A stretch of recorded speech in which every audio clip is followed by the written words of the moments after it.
Hello, beautiful people. Welcome. If this is your first time here, welcome back. If you are a returning supporter, I want to say thank you to all of the channel members.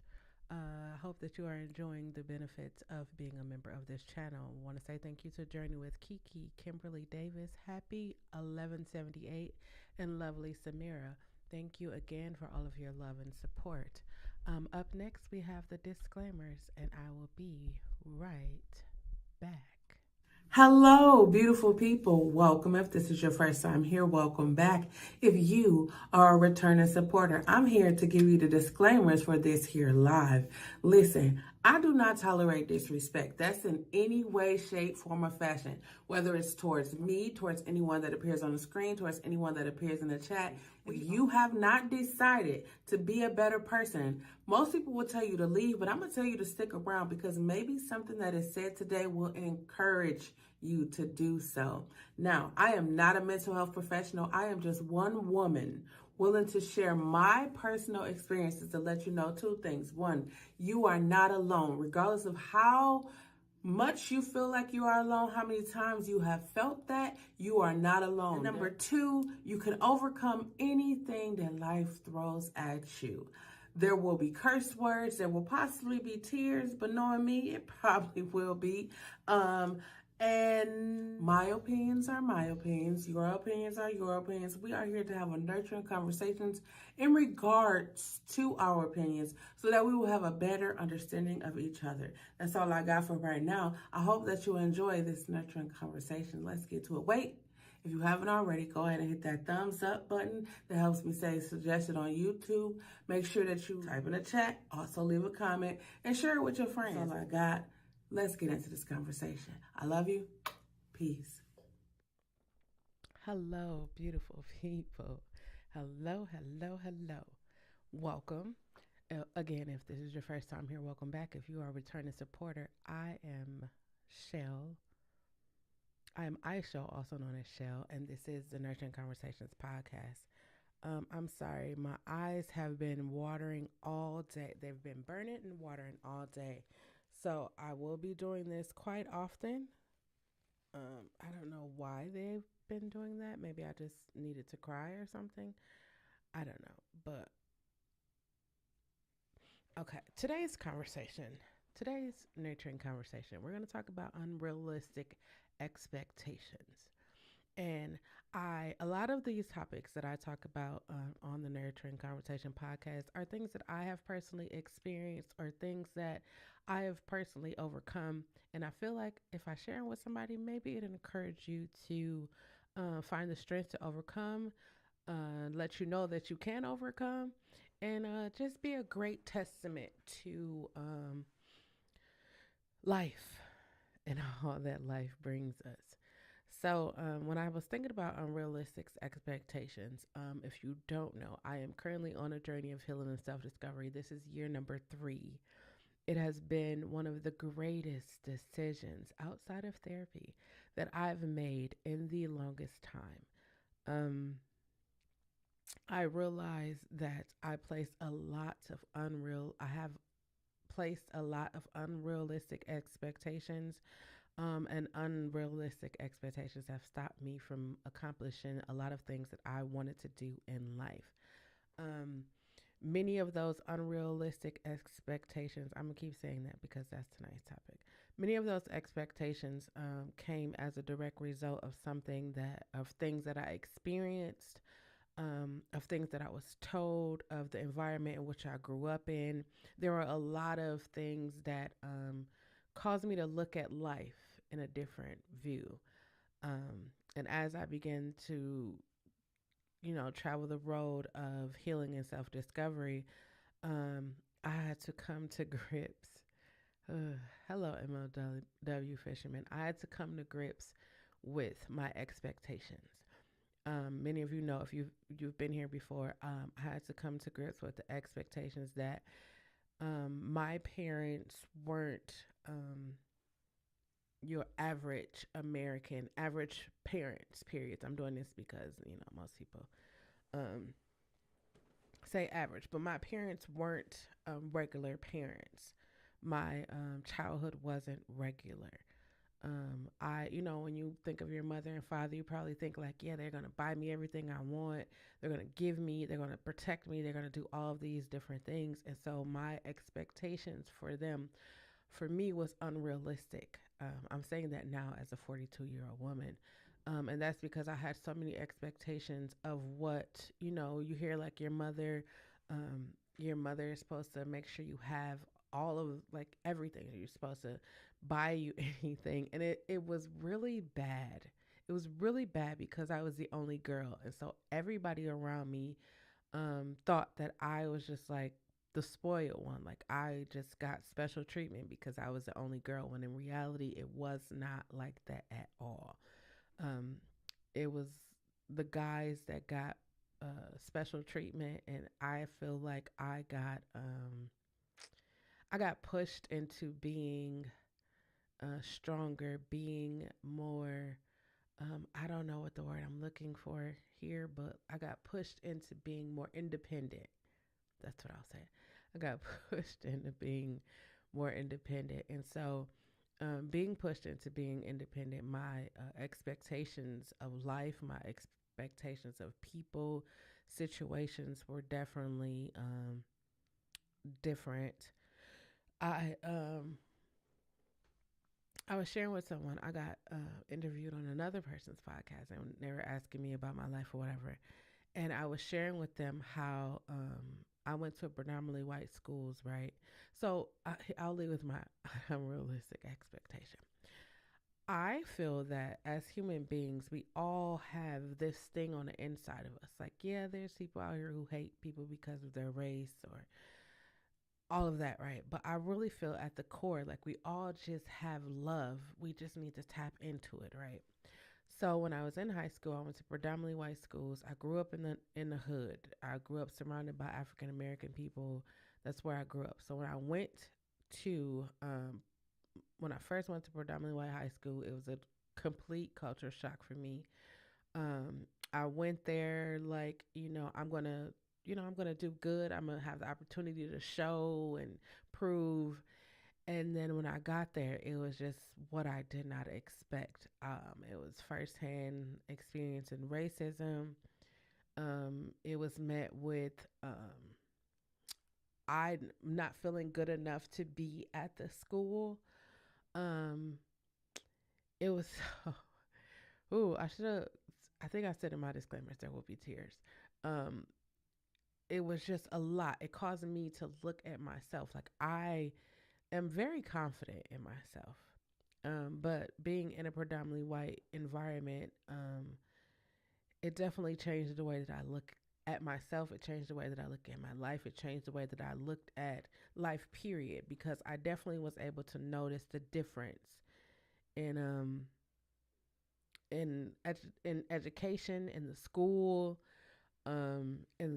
offerings, in the school lunch. I mean, it was like totally different. And then I think the biggest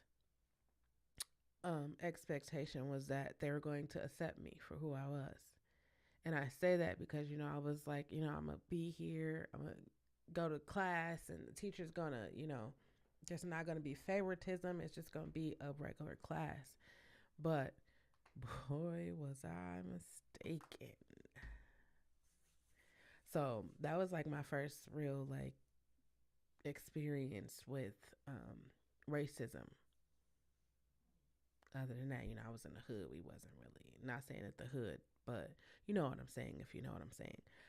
But that was my first experience with racism. And I just thought, like, it's a one off. Like, okay, yeah, that happened, but, it's not going to happen for the rest of my life. Because in my mind, I feel like I think everybody has love.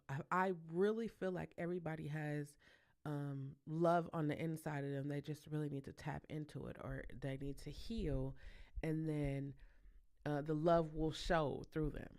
So as I, completed high school, and then I went to college, and college was another form of shock for me because I had got adjusted to being in a predominantly white setting in high school, and then I went to college. And the town in which I went to college, I was one of 20 I want to say 20. I keep putting 25 because I want to make it sound like it was really a lot, but it really wasn't a lot. So we integrated um, the town in which I went to school. And that sounds so weird to say because this is 1999. And so I'm talking on this podcast, and then after the podcast, like I became overwhelmed because it was like I unlocked all of my experiences there. So I'm like, yeah, I'm gonna go to college, and I'm gonna major in music, and I'm gonna sing, and I'm gonna do. I had all of these hopes, dreams, and aspirations. I really wanted to go to medical school so that I could be a pediatrician, and then that was an unrealistic expectation because I got sick, and then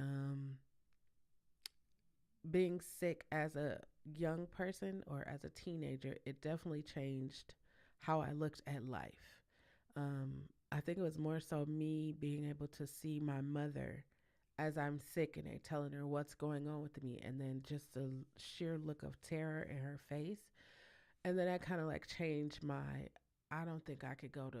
I don't think I could go to medical school. I don't think I could be a pediatrician because I could not. Like I, I used to say like I would be the doctor that's in there crying. I know you got to sign Hippocratic oath, all of those. I know you got to do all of those things, but I would personally be the doctor in there like I'm so sorry to tell you this. Like I would be bawling. Like I would have to have a nurse or somebody tell them because I couldn't tell them that their child is sick. Like I couldn't. I just couldn't do that. I couldn't do that. And as I began to grow, I was like, you know what? Let me figure out what it is that I really want to do in life, and I really want to help. I want to be a light. I want to share love, and I want to pump this world filled with positivity. That's what I want to do, and that's what I've been doing for the last 3 years. And I've been having the best time in doing so. But one of my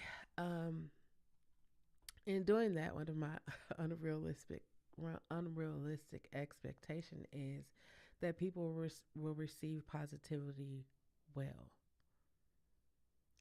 um, as I've been going on this journey, and I'm juicing, I'm sharing positive affirmations, I'm sharing positive quotes, I'm just speaking, like being positive, encouraging, loving, supportive. And sometimes that is met with, why are you doing that? What is your ulterior motive? Or why is this happening? And for me, it's just like, I just want to help. I just want to love you. I just want to let you know that I'm here to support you. But then I start to understand that many people don't come from an environment where there is love and there is support and there is positivity. So it's hard to receive that if you have never been exposed to that in your life. Um, I had the unrealistic expectation that I would be doing a lot of YouTube videos. Yeah, I had planned. My plan was to do a lot of YouTube videos. And then as I began to watch my old videos and just watch previous things that I had released on the channel, I was trying to find what I felt comfortable in doing. I felt like because I was going on a journey of healing and self discovery, I was bringing you guys along on that. And then it was like I have grown from when I first started the journey until now, and I don't want to do anything that doesn't feel right to me. And I feel like these nurturing conversations definitely feel right to me because I feel like we as people need to talk about more things. And karaoke feels right, juicing and workouts feel right, and I just got to find that other piece of content that feel right. And I'm not like rushing into figuring that out. I'm just, you know, seeing what works and what doesn't work. Um, another another unrealistic expectation is that I have for myself is um, anytime there was something that I wanted to do that was unfamiliar with me, I would hype myself. I would hype myself up to do it, and then previous to now, I would hype myself up to do it, and then when it came time to do it, like I would chicken out of it. I would be so hype. I would be so like, yes, I could do it. I'm able, like I would have all of that. And then in the end, fear would always get the best of me. So when I crossed over into 2023, well, actually, it was after I had a major surgery. I was like, I'm going to do everything I ever wanted to do in life. I don't care how afraid I am, I'm going to do it. So I said, I'm going to operate in fear. And people was like, what do you mean you shouldn't do it if you're afraid? I was like, no, I have to do it because if I don't do it while I'm afraid, fear will continue to win. So this year I embarked on a lot of different things. It's only March, but I've embarked on a lot of different projects, and operating in fear has definitely helped me uh, put push past it. Operating in fear helped me to push past the fear, and now I'm in a place where I could reflect on a time where I wouldn't have done or I wouldn't be doing what I'm doing now. A great example of that is this podcast. Um, Before I actually put the name of Nurturing Conversation, I was concerned that, why would people listen to me?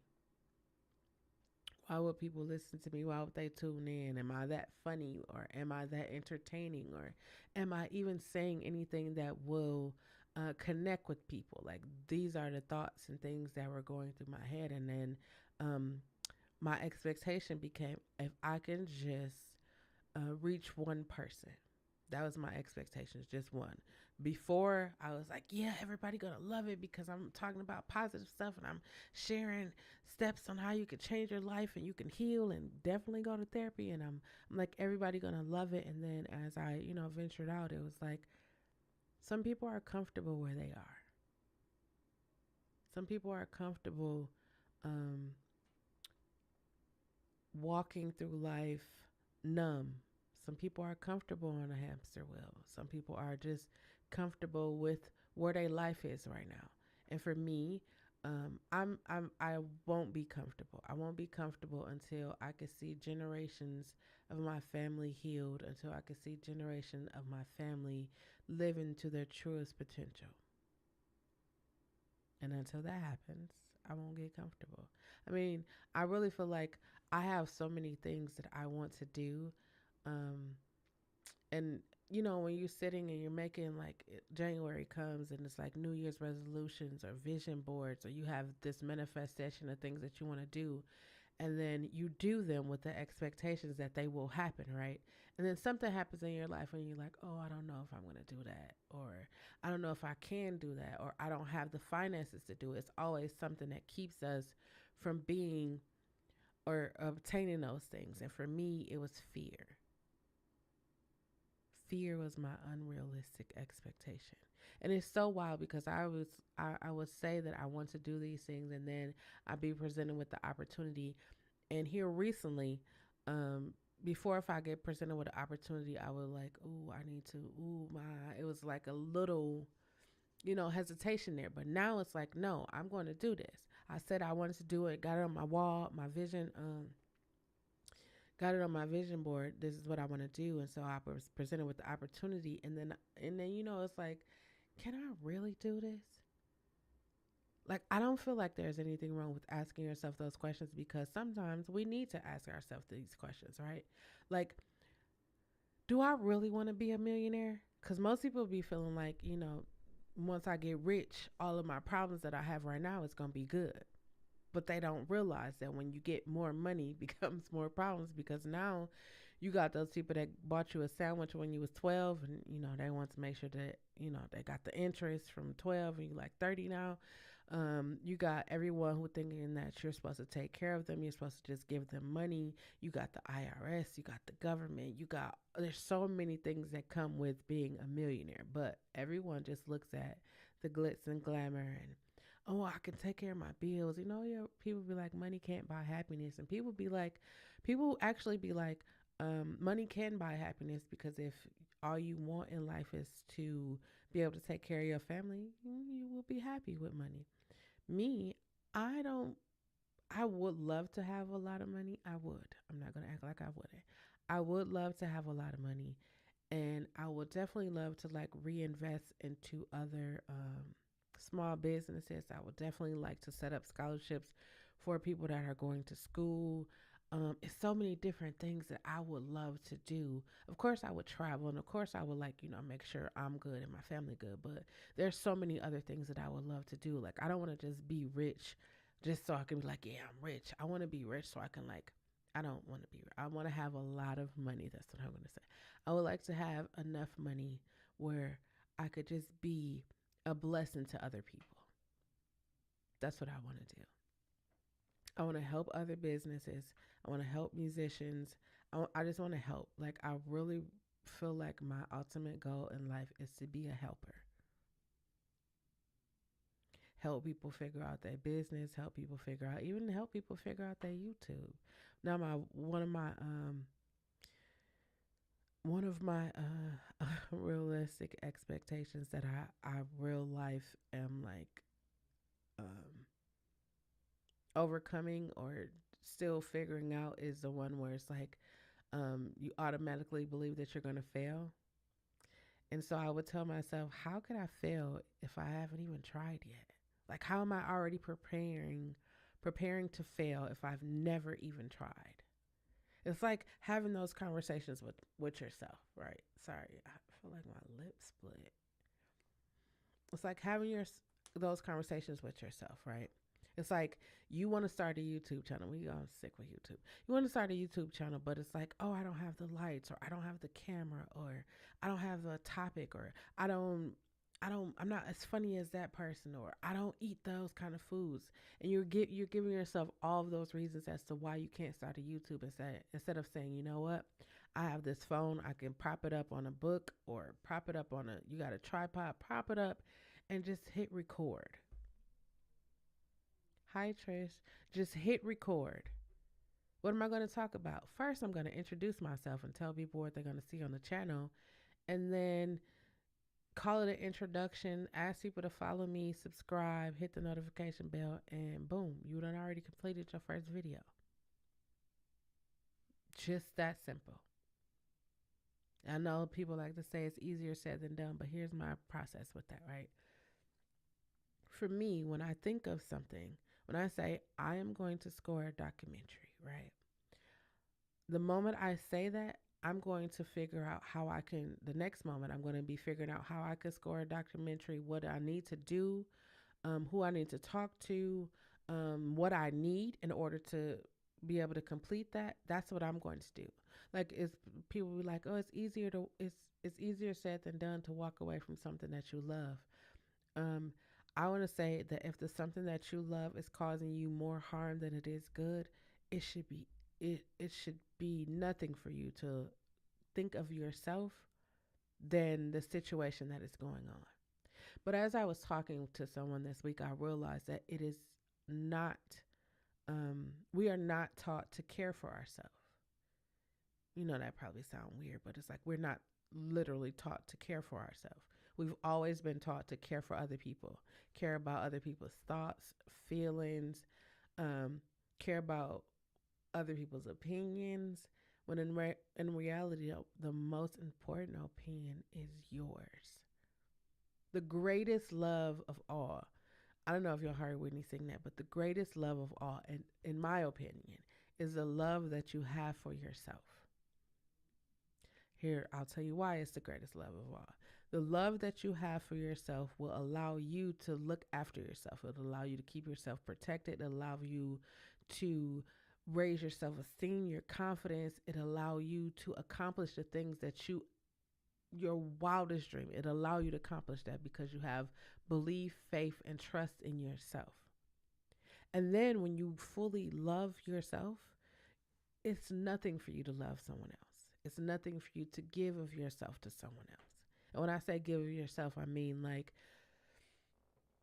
sharing resources, thoughts, experiences with someone else. Sometimes we experience things in life and we just keep it to ourselves. Like we feel We feel like we're the only person that's going through it, or we just don't want anybody to find out because we're going to feel embarrassed or we're going to feel ashamed.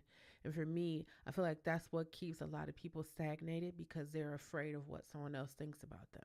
I was telling somebody, I said, um, in my life, I decided to share the experiences that I went through because I wanted people to know, like, you're not alone. You might feel like you are the only one that have ever in life experienced that, but you're not. You're not alone. There's other people um, who have experienced things that you have. It's just they're not going to talk about it.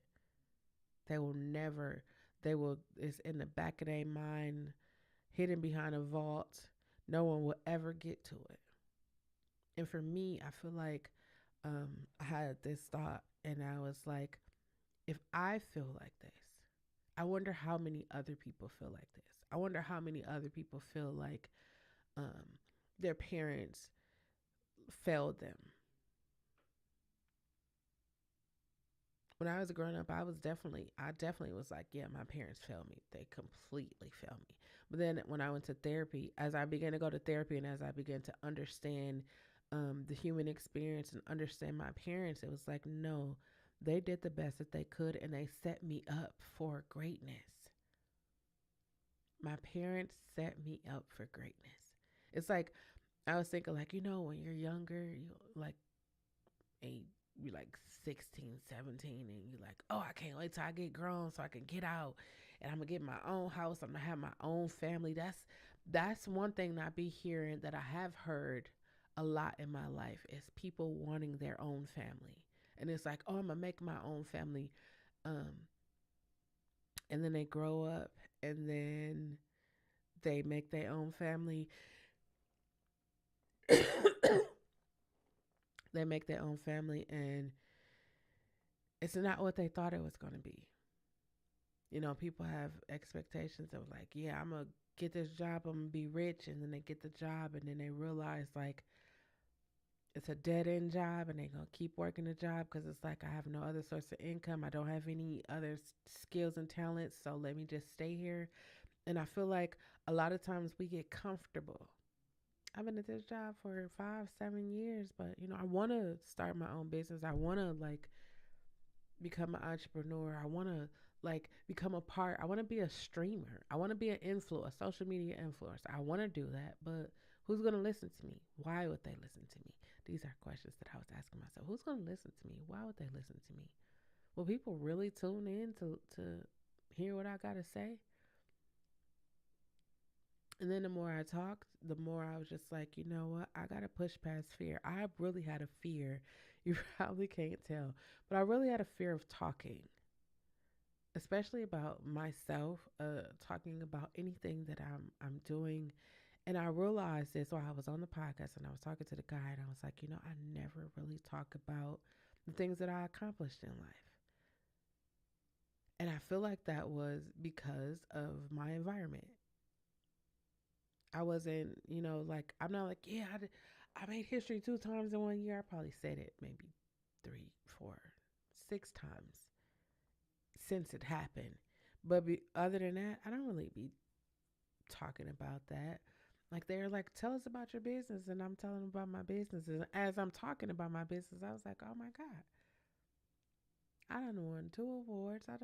I'm all of these different things. And I was like, I've become so, um, insert word here to celebrating that I just didn't celebrate. And I promised myself in 2023 that I'm going to celebrate everything. Everything. If I tie my shoes correctly, I'm going to celebrate that. I feel like we need to do a lot more celebrating. And I'm saying this for me. I think you should do a lot of more celebrating. We are still alive. It is a global fucking pandemic. We're still alive. That's something to celebrate.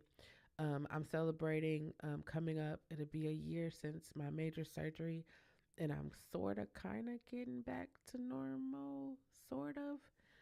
Of course, my life has definitely changed, but um, I'm getting back to working out, so that's pretty cool.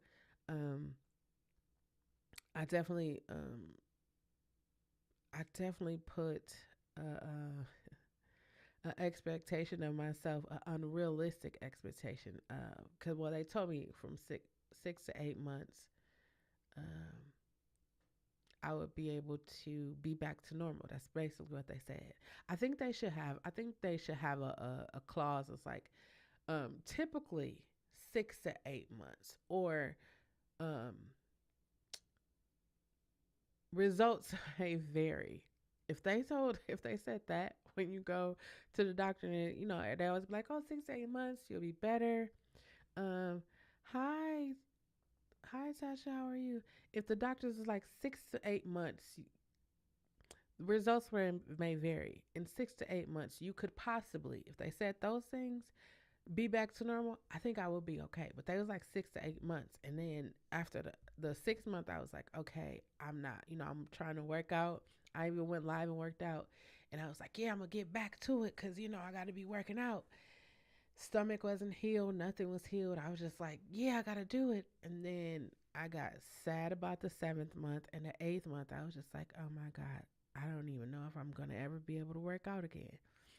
And then with juicing, so I developed, let me tell you, I'm just telling you guys all of this.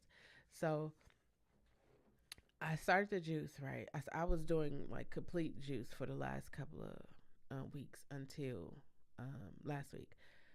And developed a little, I developed a little fear. See, fear is like that's my crutch. Fear. I developed a little fear, right? Because I was drinking juices, and I was like, I don't even know what caused this mass to be on the inside of me. So maybe it was drinking juice all the time. So I was trying to do like full juice, and then my mind just kept saying, "But what if the juice is what?" And I was like, "No, I'm not gonna be stopped. Fear will not stop me in 2023." So I went and got some more juice. I got new juice recipes. I'm drinking juice. I'm drinking juice. I'm like, you know what? It's so easy to fall back into fear. Like, it's so easy. Like, it's easy to be like, okay, I'm not gonna do that because I don't feel like I can do it, or I'm not gonna do it. Like, knowing the whole time that you can, knowing the whole time, like, I realized that the thing about juicing for me is not it's not the juice, because I could drink juice all the time. It wasn't the juice, it was the discipline. It was a discipline of getting up in the morning, cutting the juice, putting it in the juicer, cleaning it out, all the stuff, putting it in the refrigerator. And then, like, it's the discipline. It was the discipline for me. And then when I realized discipline, I was like, wait a minute, why do I have a little when it comes to discipline? And I thought, I never got disciplined. I'm laughing, but it's not funny.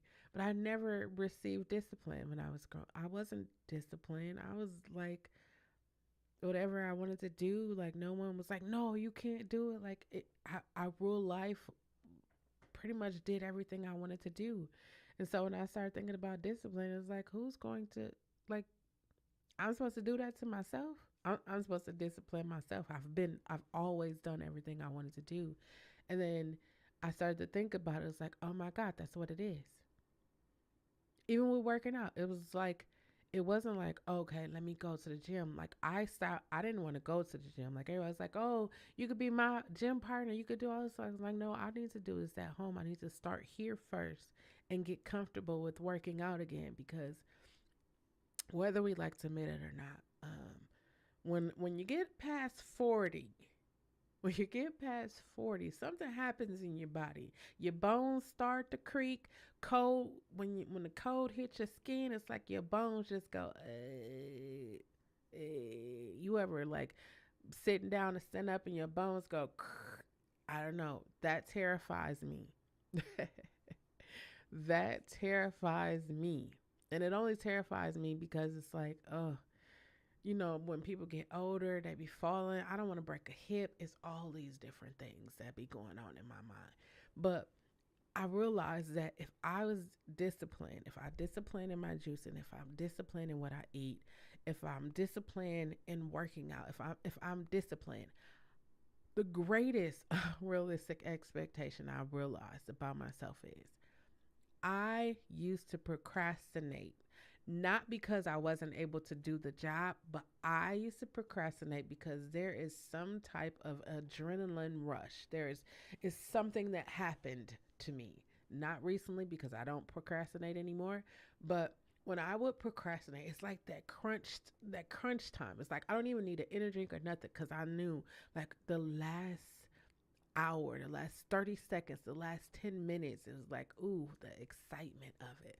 Let me get it done. And then I submit it. And then it's like, I could have did that earlier. I could have did it knowing when the deadline was. I could have did that. But then it was like, what satisfaction would come with that? And then as I started, this journey of healing and self-discovery, I realized why I had so much of an adrenaline rush. It was because I had conditioned my mind, my body. I conditioned everything um, for waiting to the last minute. Condition. That was a condition. That was a habit that I was so excited to break because then I started to realize if I do it ahead of time, that leaves me more time to do other things. But no, again, I didn't have any discipline. Nobody was telling me, like, okay, stop waiting to the last minute. No one was saying that to me. And I didn't know that I needed to discipline myself. I didn't know that. But on this journey of healing and self discovery, I have come to realize that discipline has been a great addition to my current life. Discipline. You ever go you ever go and have you ever go to Texas de Brazil or Fogo de Chao or Rodizio Grill or anywhere that they serve lamb chops? You ever go and be like, I know I should only have four, but you put that but right there. I know I'm full, but it's discipline. When I realized, like, I'm talking about like food and juicing and working out right now, but when you like apply discipline in your life, like if you say, listen, by June 2026, I want to have a YouTube, I want to have an intro video for my YouTube, I want to have 50 videos uploaded by June 2023, right? That's going to take discipline. It's going to take discipline. Because, I mean, you could just wake up and be like, okay, I'm just going to make videos about everything. But if you really want to grow your channel, you really want to interact with other people, you will find that thing that makes you happy. I think the greatest thing that I discovered on this journey of healing and self-discovery is the thing that makes me happy. And the thing that makes me happy is helping other people. Spending time with myself and helping other people is what makes me happy. And one of I'm gonna keep saying this, unrealistic expectation is that people want help. People, I was like, people not gonna want my help. That's something that was just like at first it was like, you don't, I could, you don't want to alley oop. I could toss it up there for you. It's like, no, because, we've all become so independent where it's just like a perfect example. I, I'm bringing back, in 2019, I did a live concert series, right? And I footed the whole thing. The person I was in, my significant other, we pooled our money together and we did 5 concerts, booked 30 something artists, pay for the food, we pay for everything. The band pay for everything, right? And so 2023, I'm like, I want to bring it back. And I was like, but I don't want to pay for it. I don't want to pay for it. And so then I was like, if I'm not going to pay for it, who's going to pay for it? And then it was like, oh, I got to start asking people for money. Now, if you know me, it's weird for me to be like, hey, could you help me out with this? Because I'm always used to like making it work, but as I'm on this journey of healing self-discovery, I don't have to do it by myself. I'm not an island. I mean, anyways, I don't have to do it by myself because there are other people out here who, will help me. And I'm like, I want the help. So I sat down. I looked at, some of my favorite like music festivals and like um, concerts or whatever. And I was like, okay, I could do a sponsorship deck. So I put a sponsorship deck together. Um, I sent it out to my accountability partner and my mentor. And I was like, um, here's my idea. This is what I want to do. And I put a sponsorship deck together, sent it to them, and they was like, oh my God, who created this? I'm like, me. And he was like, really? You should start sending this out. And so I'm like, okay, cool. I told you at the beginning, I'd be hyping myself up like I could do it. Yeah, I could do it because I know that I can do it. I know that I could do it. It just fear. It comes, and I just have to like look it in the face and be like, you are not going to fucking stop me from doing what I need to do. So I got the sponsorship deck. I got my list of sponsors that I want to send it out to. I kid y'all not. I sat right here at this computer and looked at that email, and it was all filled out and everything. And I kept looking at it, and I just kept sitting there, and I just kept looking at it, and I kept saying, I'm going to send this email. I kept telling myself that, right? And so then I text my accountability partner. I said, hey, I need to send you this. You need to be my first email that I need to send so that I can get past the fear of asking. I need to get past this. And I had to figure out, what do I need to do to get past it? Let me send it to you first. Then I text my mentor, and I text one other person that I trust, and I feel that can, that keeps me lifted. So I messaged them, and I was like, after I sent out those 3 emails, I've been emailing every day. Every day since last week Monday, I've been emailing. Anybody I think about, I send them an email. I first text them, or in the conversation, was like, hey, do you mind if I send you this about my concert I got coming up? Yeah, sure. So I sent it over. So far I have 4 sponsors. 4 sponsors. One of them is taking care of all of the musical instruments in regards to the concert. So I don't know if y'all can tell that I'm excited. But I knew that I could do this, right? It was just pushing past that fear. And I said, when I walked into 2023, fear is not going to stop me from doing anything. Nothing. There's nothing. Anything that I want to do. I said I want to get out and network more because I've been in the house. Like, this is my sanctuary. Like, this right here. I said I don't want to go outside unless I'm making money outside. That was, it could have been considered an unrealistic expectation, but it's not, because when I go outside, I am making money. I'm doing things that could potentially bring me in money. Actually, sitting here has definitely been a great asset for me because I on my vision board I put 7 streams of income, and YouTube being one of them. This podcast has actually turned into a stream of income that I didn't foresee that. I just wanted to do a podcast to talk and encourage people to heal and go to therapy and be better and realize that the situations that happen to you, they don't define you. They were just situations that happened to you. I there's this filter on TikTok. I don't know if you're on TikTok, but there's this filter on TikTok, and many people are like, there should be some kind of warning on the filter or before you use the filter, because a lot of people haven't dealt with their childhood or teenage years, like what they went through, right? So I'm watching these videos, and one lady just started bawling, and her caption, she said, um, I'm looking at the 14-year-old who put her stepfather in jail for CSA. If you don't know what CSA, message me, I'll let you know. And so I was just like, oh my God, yeah, they definitely needs to have a trigger warning on that, because it takes your face as it is right now, and it shows you like in the childhood. And so I was thinking to myself, like, I'm so grateful for going on a journey of healing and self-discovery, because I've definitely healed a lot. I healed from things that I had no idea that I even needed to be healed from. None whatsoever. I started to think, like when I was sick, right?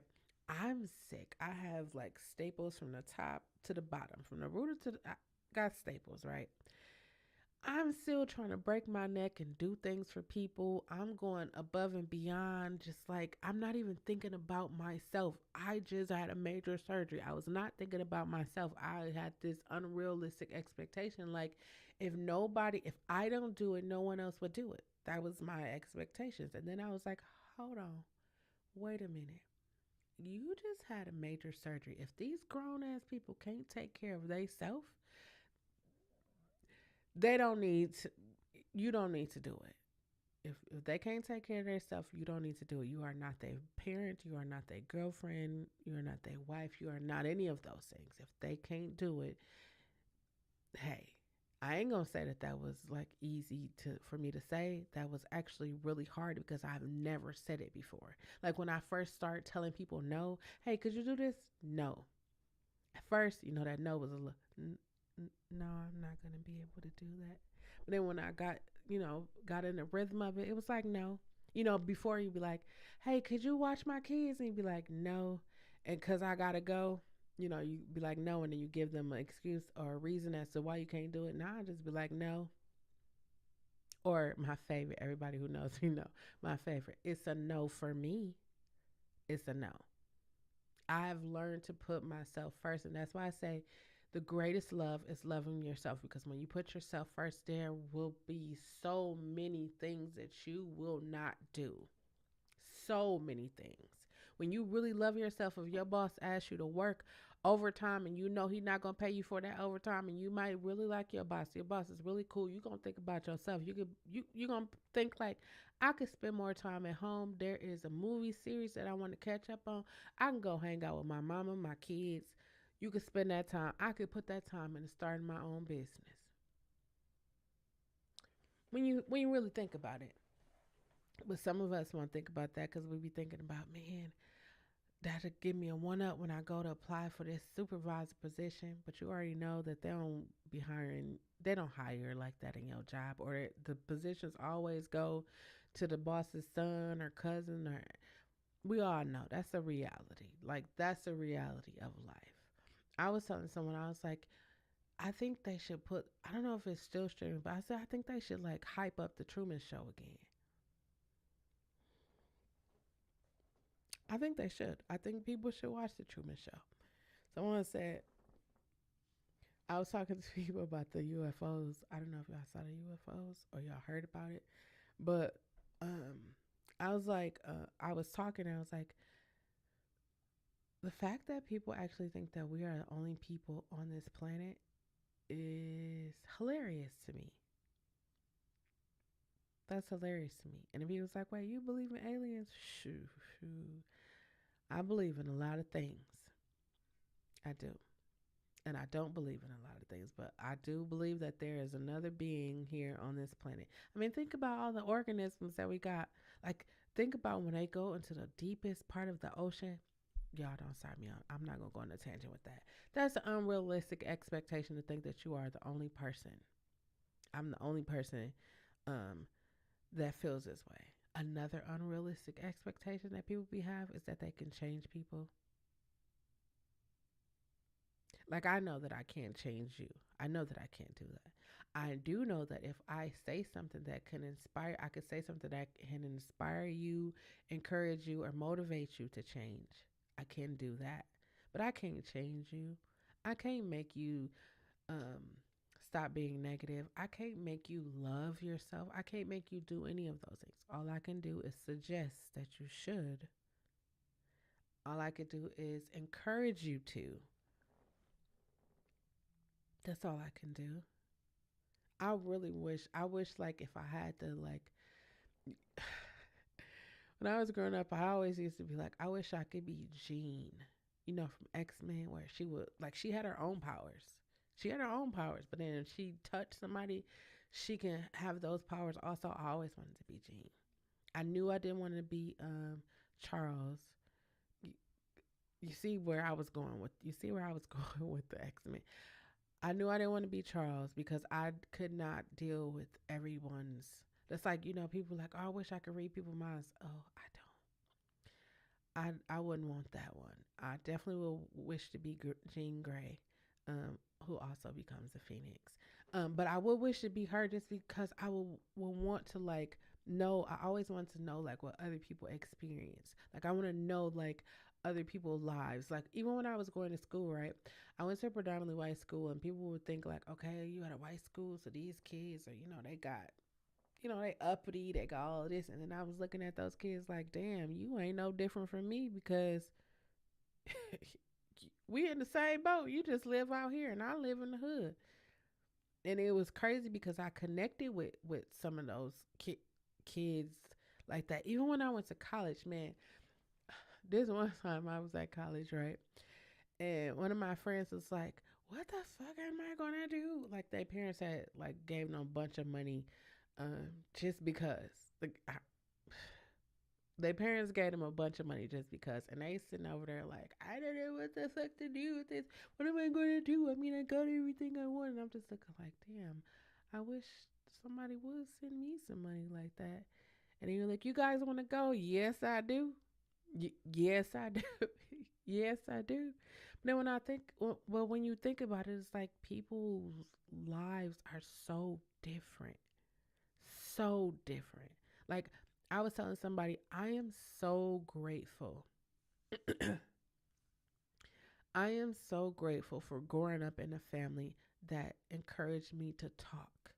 I am so grateful to grow up in a family that showed love, that expressed love. And I'm not saying this to make you feel bad. I'm just saying this to like say, while your situation that you grew up in probably wasn't the greatest, someone's someone outside of you family situation wasn't great.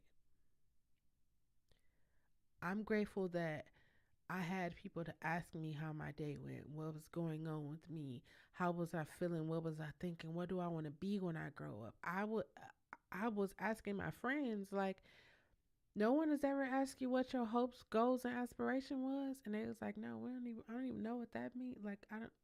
And I'm looking like I was shocked. Like I'm still shocked to even talk about it. Like nobody ever asked you what did you want to be when you grew up.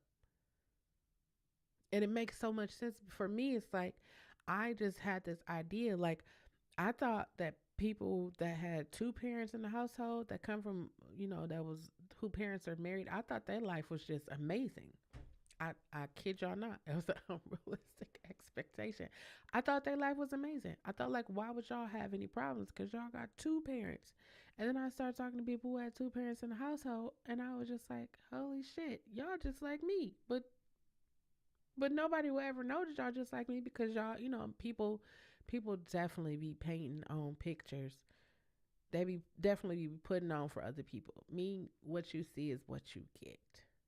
I basically told YouTube my entire life, not just YouTube. I told everybody my entire life, and that's because I want to be transparent. I want you to know, like, hey, I'm not out here. I'm not out here saying I'm the greatest person or I'm the most positive person because there's probably somebody more positive than me. But what I am saying is this: if I know, I'm going to tell you. If I don't know, give me a couple of days. I'll figure out. I'm willing to. I recognize humanity. That's what I recognize. So like when I see other people, the first thing is like, oh no, he just come from a bad home, or she. No, I don't think about that. I wonder, like my mind is like, what was their day like? You ever go, if you eat fast food, you ever go to like a restaurant, or you even go to a store and you at the cash register, and the person in front of you is like cussing out the cashier, and you just sitting there and you just looking like, for me, I'm sitting there looking like, what kind of day did they have? Like I get we all be having really shitty days, but I'm never going to take out my shitty day on you. Like parents be having shitty days at work, and then they come home and like start yelling at their kids and taking it out on their kids. Them kids ain't had nothing to do with your day. You and your partner have a bad, situation. Now you taking it out on them kids that had nothing to do with your day. Your significant other didn't have nothing to do with your day. That's why I be feeling like if a lot of us go to therapy, if a lot of us start healing, and a lot of us start having conversations about how we feel and applying words to our emotions, That's this would probably be considered an unrealistic expectation, but I really feel like if more people talked about the shit that they went through in life, especially, especially parents. If parents talked about the shit that they went through and they be honest with their children, it'll definitely curve a lot of things that are happening in life right now. It definitely will. If more parents spent time rather than money, I know it's like, yeah, but I give my kids money and I just be thinking like, those kids don't give a fuck about your money. They care about you being there, your love, your support, your time. That's what they care about. But sometimes we as adults, we don't be thinking about that. We think they gonna be good with whatever we give. You gonna take whatever I give you, granted. But at the same time, they would rather just have you there. If you were growing up and you was like you had plays or basketball games, football games, or whatever you did, you just wanted somebody to be there. You wanted to be able to look up in the stands. You wanted to be look out there. You singing at the program. You wanted to be able to look out there. Even you probably can't really see, but you just wanted to know that they were there. And it made you feel good. It made you feel confident. It made you feel like, yeah, I got a support system. I was just staring with somebody. I was like, if we think about how many adults are walking around here broken from the families they grew up in, broken from situations that happened to them in their childhood, just broken from relationships, broken from life, just completely broken. And then when you become an adult, when you become older and an adult, and you're probably like a teenager if you're watching this and you experience it, but when you become an adult, you start to have feelings of guilt and shame and embarrassment because it's like you don't I had to do that to survive or whatever the situation is. And then it's like, let me keep this part of me like hidden. And so you don't do things in life because it's like I don't want people to know, like people will find out. And then I said to myself, I was in there. I'm not just saying you. I was in there too. And I thought to myself, I need to say these things out loud. And YouTube, this podcast just happened to be where I said it, but I said I need to say these things out loud because the more that I hold it in, the more that I'm afraid of somebody finding it out, somebody's going to find it out. And then when they find it out, you know how people be knowing your business or they find out something about you and they wait to a good time. It seemed like the time be ordained from heaven, like the exact time. Like they couldn't have picked a better time. It always happened that way. And then when the shoe drops, it just be like, damn, and it'd be so devastating for me. It's just like if I tell you about me, if I tell you about everything that has to do with me, if I've cleansed myself, if I heal, forgive, and let go, there's nothing that you can say. You could find people can find out whatever they want to find out about me and try to say, hey, look what I know. It's not gonna bother me because that's a part of me that is healed. That is a part of me that I am no longer hiding. It's out in the open. And then as I'm journeying down this road, I've heard a lot of people say that hurt people, right? So here's my unrealistic expectation. My unrealistic expectation is that if hurt people take the time to sit down and heal, we wouldn't have to keep saying hurt people, hurt people. There would be no hurt people to hurt other people. It's bonkers to me for people to know that they are hurting and still operating in hurt. I was telling someone like I knew that I was hurt. I knew that I felt disappointment. I knew that I felt all of those things and I tried to just like work through it because that's what I'm used to doing. Like if you've been made a lot of promises in your life or told people it's going to take you here, do you used to hurt. You used to disappointment. You used to people letting you down. You used to that. So you just pick it up and move. That's what you do. You pick it up and move. I was so used to picking up and moving that I was just moving and grooving like, yeah, let me get through. And then I said, no, Chelle, we not doing this. We not doing this. So I sat down and I acknowledged the hurt. I acknowledged the disappointment. I applied words to my emotions. And when I tell you guys, you know what? I did a I did a couple of weeks ago, I did a podcast and I asked, who are you without your traumas? Like if some people actually healed from their traumas, they feel like they wouldn't be as popular. They wouldn't be like people wouldn't care. And it's people out here real life feel like that. Like people only like me because of this. And for me it's like I don't want people to like me because I spoke out about being sexually abused. I don't want people to like me just because I want people to look at me and see me. That's what I want. I don't want you to like me because, yeah, I overcame that, but I don't. I had a really bad breakup over social media. I don't want you to like me because of that, because you feel bad for me. I don't want you to feel bad for me. I want you to feel happy for me. I want you to look at me and be like, damn, she's such an inspiration to me. That's what I want to be. Inspiration. I want to be motivation. I want to be a great support system. That's what I want to be. And when I realized about myself, it was like, I'm not carrying around that burden no more. You ever you ever have something fucked up happen to you, and then you watch the person that did the fucked up shit to you and they look like they is living their best life?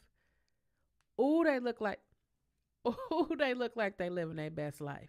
You ever saw it? You ever saw somebody who owed you money and then you see them out and they partying, they buying bottles, they buying new clothes, they buying all that, and they still owe you money? You ever look at them and be like, damn, they look so happy?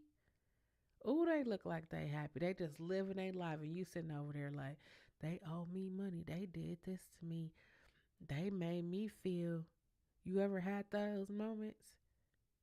I don't want that in 2023.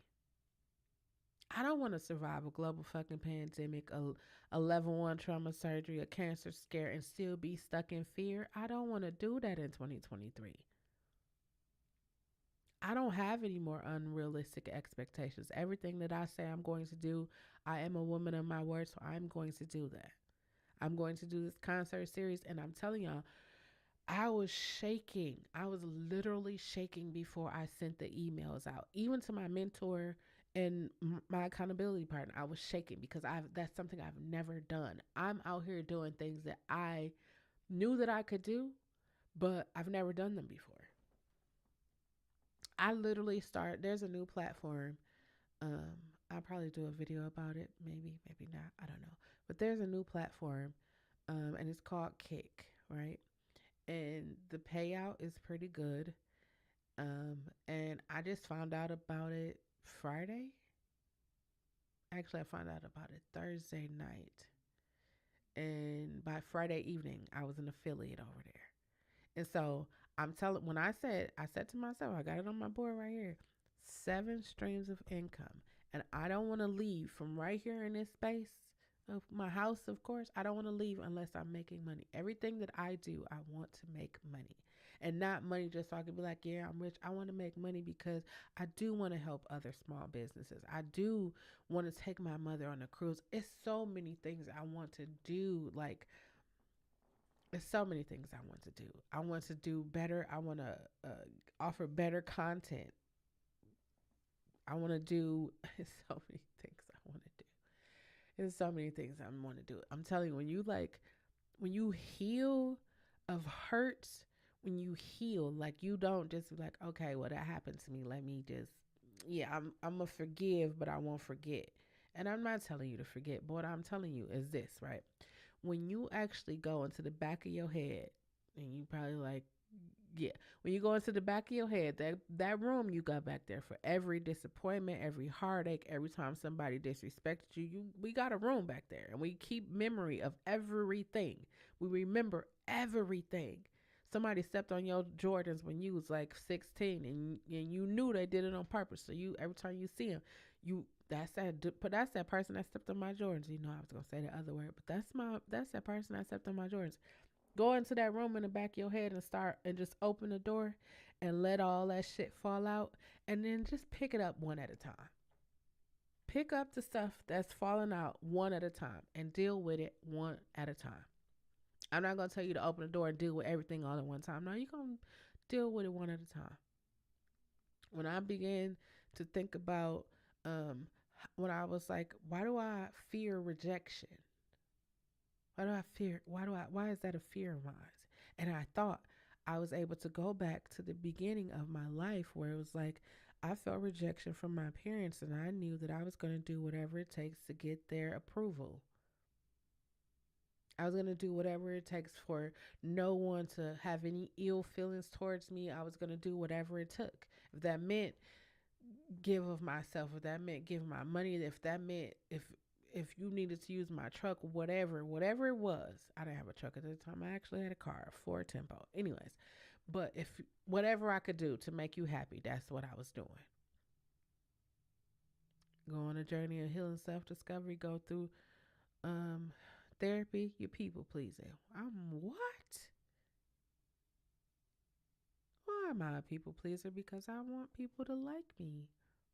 I felt that my parents didn't like me, so I don't want to have that feeling ever. I don't want to have that feeling ever. I don't. Now, as a 42-year-old grown ass woman, I don't care if you don't like me, and it's a journey. I just told you, like, I was definitely caring, but now it's like I don't care. Those things that I cared about at 18 and 42, I for sure don't give a fuck about. Don't care. And I know like they be telling us like, like when you're in your 20s you gotta figure out your life or whatever. When by 30 you should have all this stuff. I was just like, shit, nobody told me about 30s and 40s because the attitude I have right now, I'm not gonna say I don't have unrealistic expectations because I still have some. And it might people might consider them to be unrealistic, but I really feel like this concert series is going. I'm gonna tell y'all about it. I'm gonna invite y'all to it. I'm gonna draw y'all in more, but it's definitely gonna happen, and I'm gonna get way more sponsorship. When I got the sponsorship for the instruments, I already knew I was doing something. When I got a music company to sponsor the instruments and all of it, I knew I was on to something. I said it myself, and I'm sitting over here not wanting to ask people for things. You ever had that happen to you? You ever knew that you could do something, or you ever watch a television show and you like see somebody do something that you always wanted to do? You knew, and you be like, oh, I could do that better. You ever had that experience? I think 2023, I think we should just throw caution to the wind, throw fear to the wind, and just do whatever the fuck we want to do. That's what I think we should do for 2023. Chelle, what you think? I think you should do whatever you've been wanting to do, just do it. Like Nike say, just do it. If you fail, so the fuck what? Take what worked, what didn't work, and try it again. I think we got to the point where I don't want to make a mistake. I don't want to fail. I don't want to start over. We got all these different things. I'm telling you, you probably say, oh, I don't want to do this over again. But the reality of it is you will have the opportunity to do it again. You have the opportunity to change. You have the opportunity to grow. Parents, if you got more than one kid, you probably was like, yeah, I'm never having another kid. And then by the third one, you like, well, they here now. I love them. I love each and every one of them. I bet you probably watching this right now, you probably looking at your kids like, I wouldn't trade them for the world because they change you. I really feel like I don't have any kids, but I really feel like my nieces and nephews changed me. They definitely taught me patience. They definitely taught me love. I look at them and I just want to protect them. I do. I want to protect them on all levels. Somebody was like, why do you your nieces and nephews just be talking to you about any and everything, and they don't, they just like cartoon Spider-Man, um Bebe Finn. I don't even know what that is, but my niece knows, so we be watching that, and they just be want to talk to me about everything, and I sit and listen. Why do I sit and listen? Because if I don't listen, who's gonna listen? Who's gonna listen?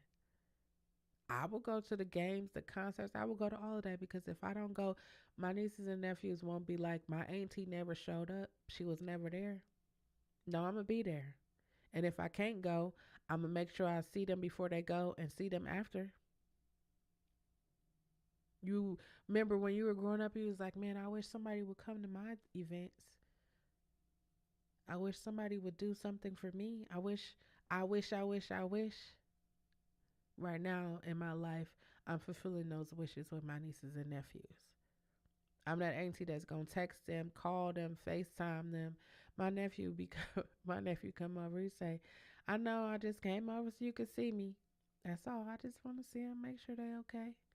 I told somebody, I said, it's nothing like seeing somebody who's like, well, you was smiling. I thought you were okay when you know those people are hurting. We be knowing people are hurting. We know people are hurting. You like, how do we know people hurting? You know, parents be knowing when their kids be hurting or something different happen to them when they go from being a outgoing, fun loving kid to just want to stay in the room all the time and not doing you not hanging out, not doing the things they used to do. Something is going on.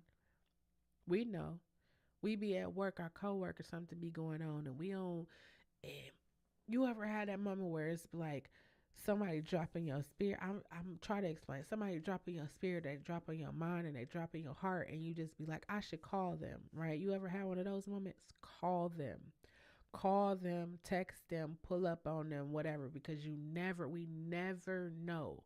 But we ignore that because we be thinking like, oh, I got other stuff to do. When at that very moment, that person probably need you. They probably need you at that moment. I can tell you it's been countless numbers of times where somebody dropped in my heart and my spirit, and I don't give a fuck what time it is. I'm gonna send them a message. I'm gonna send them a message, and not just any message. I got this video thing, so I'd be video messaging them and say, "Hey, I don't know why. I don't know why. We don't be knowing why, but I felt compelled to call you or and say that I love you and I appreciate you and whatever else I feel compelled to send."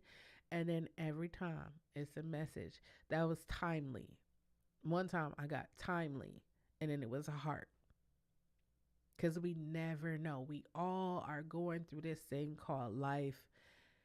Some of us some of us by ourselves. And but we all going through this thing called life, and there's so many different expectations placed upon us. There's so many expectations just in life, period. And if we don't have an outlet to talk, if we don't have an outlet of support, of love, motivation, inspiration, encouragement, then we feel alone. And when we feel alone, we don't want to share how we feeling or what we thinking with other people. And then we become an island. And then when you become an island, it get real dark. But there's so much light in this world. And there are people like me who do love you. Somebody said, why you be telling people that you love them? Because I do love you. You don't know them people? I love you. I love you for watching this here podcast. I love you for being here. I love you for showing support. I love you for taking the time out of your day to come and hang out with me. I love you for that. I appreciate you. If no one told you today, I love you and I appreciate you. I am proud of you. I'm proud of you for sticking around for an hour and 18 minutes. I am proud of you and I love you. I really feel like if people heard that, like there was a time here where people were like going to work and they weren't coming back home. People were going to school and they weren't coming back home. And then you ever have that feeling like I think for me, what happened to me when 9/11 happened, and I like had this thing where I'm gonna tell everybody that I love them. When I'm talking to them on the phone or in their presence, I make sure I tell them as I'm leaving, I love them. You ever like think about like the last conversation you had with somebody and just be like, damn, I didn't get to say I love them. I be telling everybody. I tell y'all. I tell every platform I be on. I tell everybody I be talking to. I real life be loving people, and I really want people to hear that. I love you. I love you. I love you. I love you. I love you. I love you. I believe in you. I feel like if we say that more, I really feel like if we say that more, if we tell people that it's okay not to be okay, but it's not okay to stay there. It's okay to be sad, but it's not okay to waddle in sadness. Figure out what makes you sad, acknowledge the sadness, what made you sad, understand it, and figure out your next course of action from there. It's okay to be angry. Figure out what made you angry. Why did it get to the point where you have anger? Talk about it. Talk out what's going on with you. Talk about it. I remember back in the days they used to make fun of people that talk to their self, and I'm just looking like, shh. I be talking to myself also. I have those conversations with myself. You know, you be wanting other people to be like, girl, what's wrong with you? Mm-mm. I look at myself and be like, girl, what is wrong with you? Why did you do that? You, why? You ever ask yourself why? I feel like if more people ask themselves why, they definitely wouldn't be in situations that they in. Why? Why are you with this person? I had somebody, I said, why are you friends? Why is that person your friend? Why do you call that person your best friend? You ever took a moment to think about why you call people your best friend? Like, think about it for real. Like, is it because y'all went through hardships growing up? Is it because they gave you money? Is it because they you was their shoulder to cry on when shit got tough? Like, why are y'all real friends? Y'all have a real love for each other? Like, I don't want to say this, but I'm going to say this. Look at the person that you are sitting next to, or laying with, or you are in a relationship or married to. Why are you with them? Chelle, you can't ask some people to question that. Yes, I can. Somebody should have asked you. Somebody should ask you. You in a relationship, you know you're not happy. You know you're not happy. You know you're not happy. You gonna survive a global fucking pandemic and be unhappy. And this is where the unrealistic expectation come in because you're thinking that they're going to change. You probably been in a relationship with them for 2, 3, 5, 7, 8 years and still holding out hope that they would change. The reality of it is if they wanted to change, they would have changed already. I think both of y'all have just gotten comfortable. You're comfortable. Long as he come home to me, long as, she good, comfortable. 2023, I'm striving to be so uncomfortable where I'm just gonna be great. I'm already in an uncomfortable place by asking for help, assistance, sponsorship, underwriting, but it's been great for me. And I would have never knew what was on the other side if I never crossed over to the other side. You know, they be like, the grass is always greener on the other side. Sometimes it is.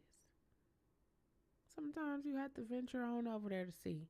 Not while you're in a relationship, though. Don't do it. I'm not telling you to cheat. Don't do that. Don't do that.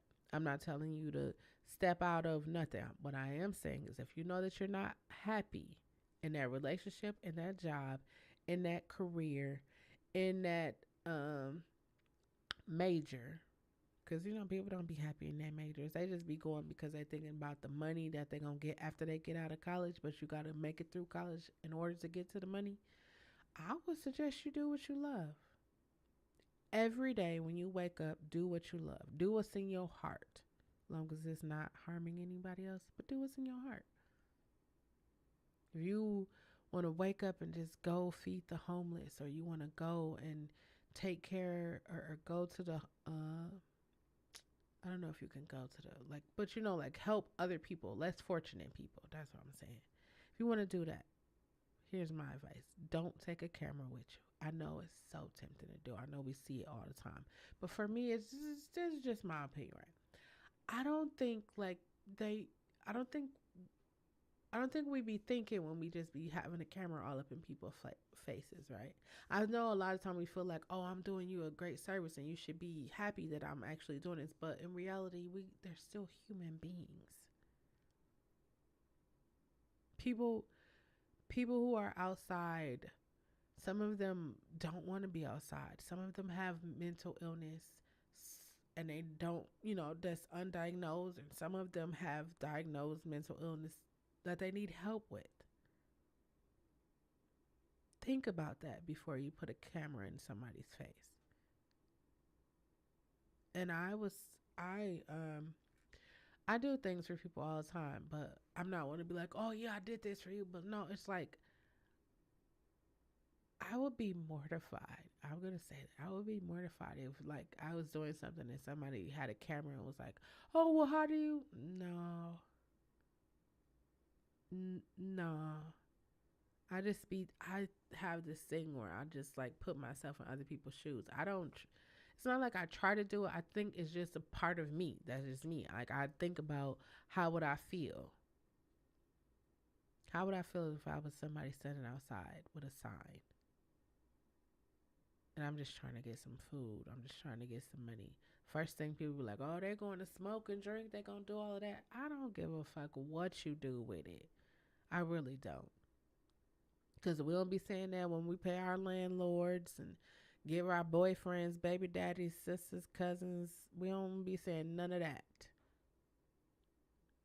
But when we see people in less fortunate situations, we automatically know what they're going to do with it. We don't. Because there was people out there. Y'all ever watch, what is his name? John Kahuna's. It's a Dateline thing where they was catching the people who was standing out there with the cups, and they was catching them. And then people, it was one lady, she was rich, and she was just standing out there with a cup, panhandling. And it was like, why do you do this? And it was just something that she just got into. I don't think that's something I would get into because I was there before, and no. But it was just something she did. A lot of those people, I'm pretty sure they don't want a camera in their face. I'm pretty sure you wouldn't want a camera in your face. But we got to get rid of the unrealistic expectations. I remember like people be like, you know what I'm trying to say? You know what I'm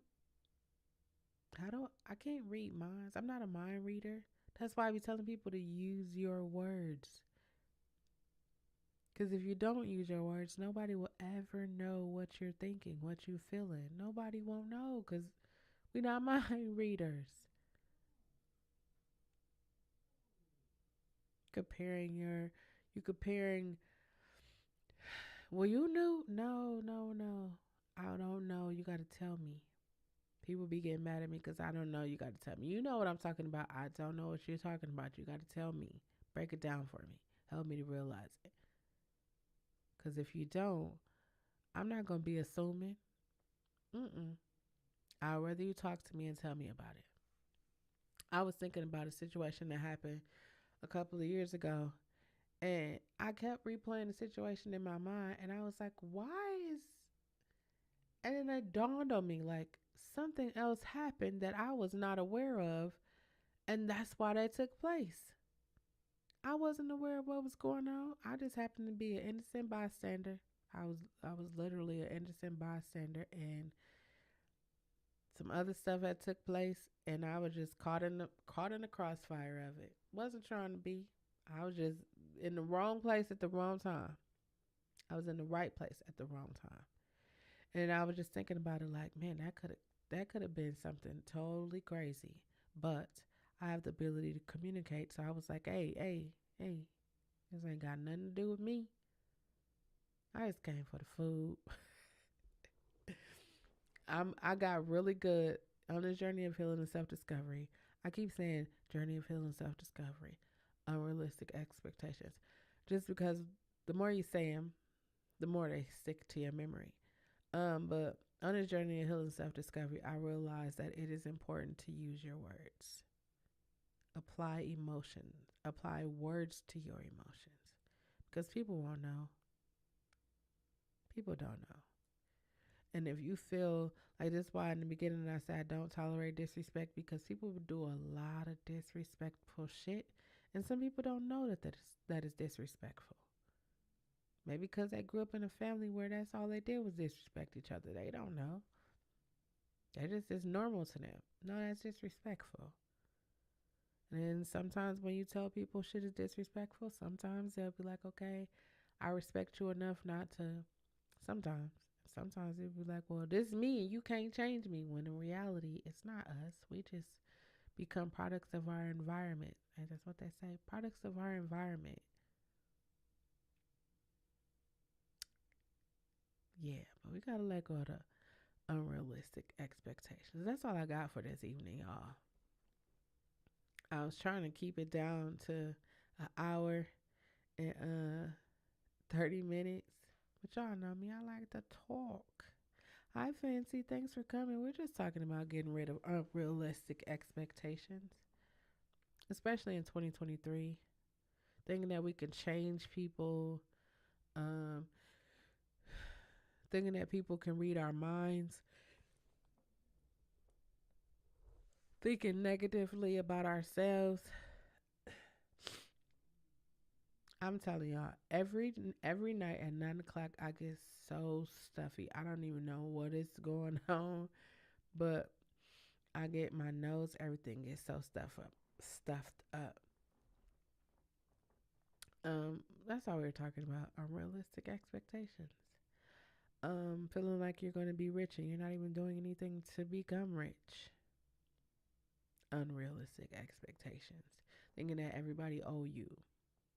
Unrealistic expectation. Thinking about you, thinking that you are not, thinking that you are not worthy of love. That's an unrealistic expectation. Expecting people to hate you. Unrealistic expectation. Expecting people to be more concerned with your past and where you come from rather than just hearing you for who you are. Unrealistic expectation.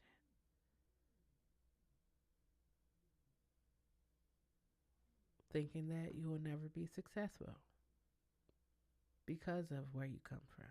Unrealistic expectations. We have so many of them. There's like tons of them. I'm never going to get married. Why would anybody marry me? I can change him. I can change her. When in reality, we can't change anybody. We want to. It sounds good. It definitely sounds good. Oh, it definitely sounds good.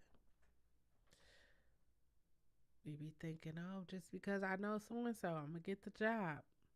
Unrealistic expectations. People gonna agree with me because I say or I speak loudly about what I'm saying. No, no. Having a lot of money will make me happy. Unrealistic because again, happiness comes from here. Happiness comes from here. If you are not happy before you get that money, whew, because then you gotta think about it, right? You're gonna be looking at people. You probably won't be looking at people. Um, you probably won't be looking at people because you be like, yeah, I'm popular now. Like people, you don't like people gonna only want to hang out with you because you got the money. People gonna only want to kick it with you because now you footing the bill for everything. Because you know when you get money, that's what you're gonna do. You're gonna foot the bill. You're gonna buy cars. You're gonna buy houses. We going to Vegas. Everybody, come on. We going to Vegas. You're gonna be the cash cow. That's what you're gonna be. The cash cow. That's what you're gonna be. The cash cow. That's sad to say, but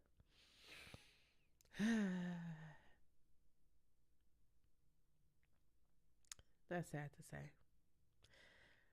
I'm gonna leave you with four things that could help you adjust or get rid of your unrealistic expectations. One, remember the only person that you can control is yourself. Only you. And that takes a lot of discipline. That takes a lot of discipline. And a lot of times we are not disciplined enough to even ask ourselves the questions of how or why, what, well, I'm stuttering. What can I do to change my life? We're not disciplined to ask ourselves that. Because if you think about it, what could you do to change your life? You could be on time. You could love yourself. You could stop blaming other people. You could take accountability for your action. You could be responsible for the shit you say. There's so many different things, right? Number two, know your limits. Know what you will and will not take, what you will and what you can and cannot do. Know your limits. And when dealing with other people, share your expectations. If you expect for somebody you in a relationship with to tell you the truth and not cheat, share that. Don't just be like, oh, we in a relationship together and I thought that's something you knew. Maybe they needed to hear you say that. Maybe they need to hear you say that you want them to spend weekends with you, or you want them to love on you in the morning. We don't read. We're not mind readers. Some people are. Let me not say, but the average person isn't a mind reader. And number four, be flexible in the things that you are looking out of life. Be flexible. Can't say you want to be a millionaire, but don't even have millionaire thoughts. I'm gonna be a millionaire. How you gonna be a millionaire? Money just gonna rain from the sky. The forecast say money is gonna rain. It's gonna rain money. Money is That's what it is. Everybody gonna be outside, and then because people don't have enough, they're gonna be trying to get you for your money. That's what I'm saying. Be realistic. Be realistic. For again, you cannot control anyone other than yourself. Remember that. Can't can't control nothing else but you. Number two, know your limits of what you can and cannot do. Number three, share your expectations. Use your words. Use your words. We can't read minds. And number four,